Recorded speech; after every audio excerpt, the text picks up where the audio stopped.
Welcome to the online classes. Students, we had already completed chapter number 2 in our previous video.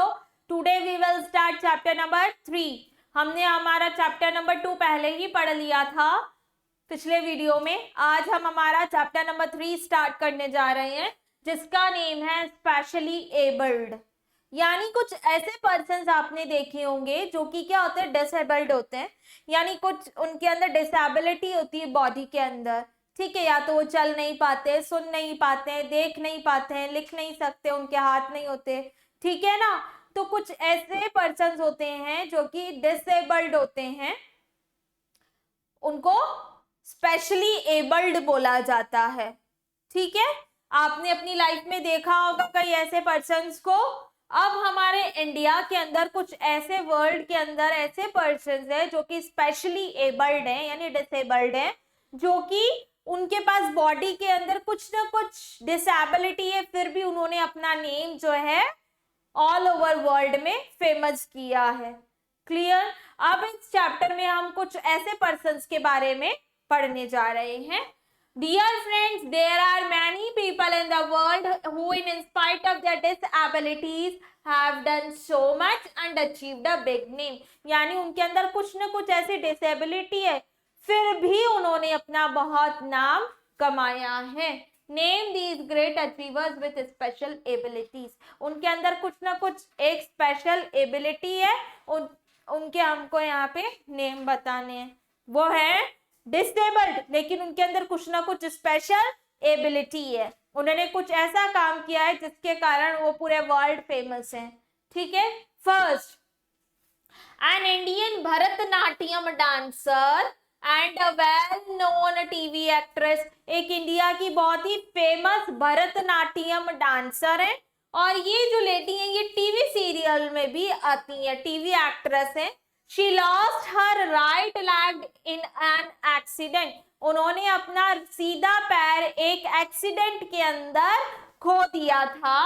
She continued her dancing career with an artificial leg. लेकिन उन्होंने अब dancing नहीं छोड़ी और dance के अंदर उन्होंने अपना करियर अपने आगे खुद को आगे बढ़ाया डांस के अंदर.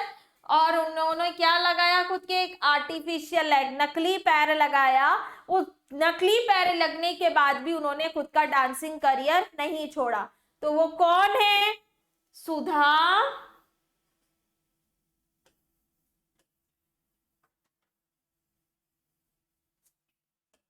चंद्र.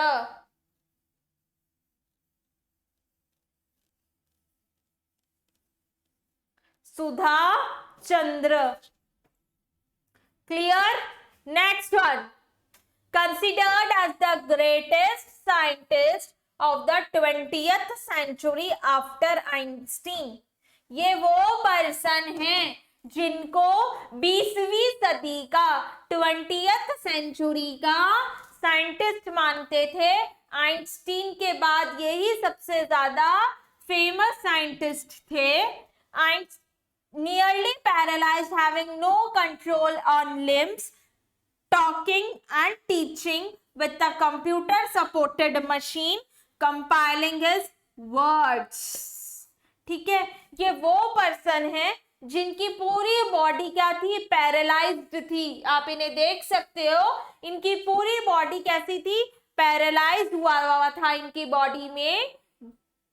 ठीक है, इनका खुद की बॉडी के ऊपर कोई कंट्रोल नहीं था, फिर भी ये बोलकर पढ़ाते थे. किसकी हेल्प से? एक कंप्यूटर की हेल्प से पढ़ाते थे. और ये जो कंप्यूटर था इनके वर्ड्स को कंपाइल कर देता था, यानी कि बदल देता था, क्योंकि ये ठीक तरीके से बोल नहीं पाते थे. तो जो भी बोलते थे कंप्यूटर उन वर्ड्स को सही में मीन्स राइट वर्ड्स में कन्वर्ट कर देता था, बदल देता था. तो इनका क्या नेम है? Stephen Hawkins.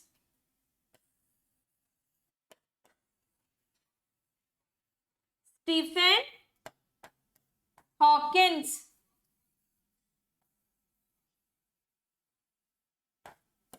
ठीक है, इनका नेम है Stephen Hawkins. Next one,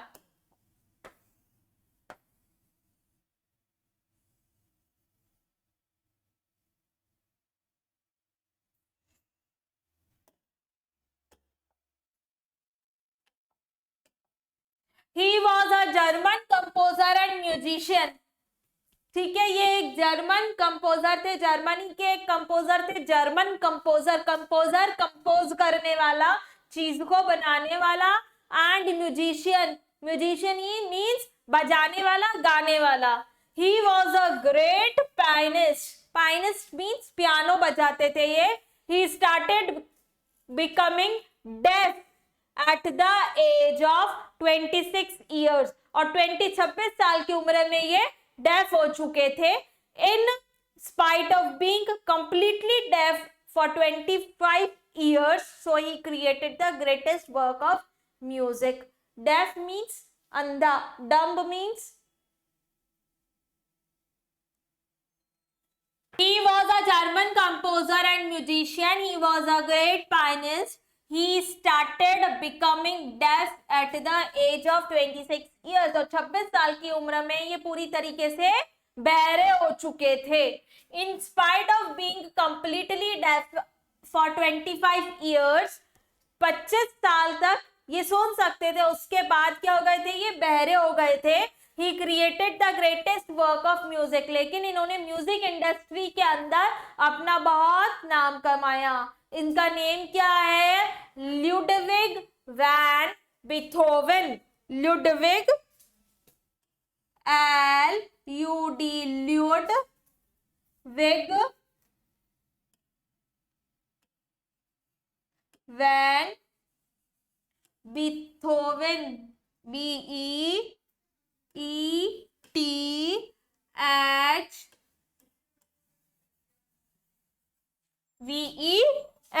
Ludwig van Beethoven. Next one, she was an American author, activist and lecturer. ये एक अमेरिकन ऑथर, ऑथर कौन होता है, लिखने वाला, एक्टिविस्ट एंड लेक्चरर थी ये एक। She became completely blind and deaf at the age of 19 months, और ये 19 महीने के अंदर ही पूरी तरीके से अंधी और बहरी हो चुकी थी। ब्लाइंड मीन्स अंधा, डेफ मीन्स बहरा। ठीक है, 19 महीने के अंदर ये पूरी तरीके से ब्लाइंड और डेफ हो गई थी। इनका नेम क्या है, Helen Keller, HELEN, Helen Keller, KELLER, Helen Keller. Clear? Next one, he became the first disabled person to climb Mount Everest. ये पहले डिसेबल पर्सन थे जिन्होंने माउंट एवरेस्ट को क्लाइंब यानी उसकी चढ़ाई की थी। He lost his right leg below the knee in an accident and used a prosthetic leg. और इन्होंने क्या किया था, अपना सीधा पैर एक एक्सीडेंट के अंदर खो दिया था। बिलो द नी, घुटनों से नीचे का इनका पैर जो था वो नहीं था, लेकिन इन्होंने फिर भी माउंट एवरेस्ट को क्लाइंब यानी उसकी चढ़ाई की थी नकली पैर से, प्रोस्थेटिक लेग यानी नकली पैर से। ठीक है, तो इनका क्या नेम है, Tom, TOM, Tom Whittaker, WHITTAKER,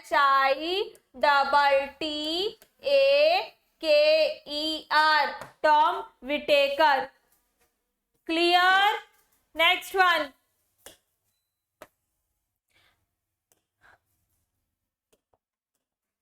an Indian swimmer who lost both his legs from knee down in a train accident at a young age. ये एक इंडियन स्विमर थे, भारतीय तैराक थे, तैराक करने वाले जो तैरते, who lost both legs from knee down in a train accident at the young age. बहुत ही छोटी उम्रों में इन्होंने अपने दोनों पैरों को खो दिया था, घुटनों से नीचे दोनों पैरों को खो दिया था एक ट्रेन एक्सीडेंट के अंदर। The only double ampute below the knee to cross the English Channel and the Park Strait. और ये एक ऐसे स्विमर थे जिन्होंने इंग्लिश चैनल और पार्क स्ट्रेट को क्रॉस किया था। इनका नेम है मसूदुर रहमान वैद्य, MASUDUR, मसूदुर Rahman, RAHMAN, Rahman Vaidya, Baidhya, Vaidya. Okay, students, this chapter completes here. We have studied in this chapter about some person who are having some disability, but they famous their name in many places around the world. Okay, this chapter completes now. Next will be in our next class. Thank you.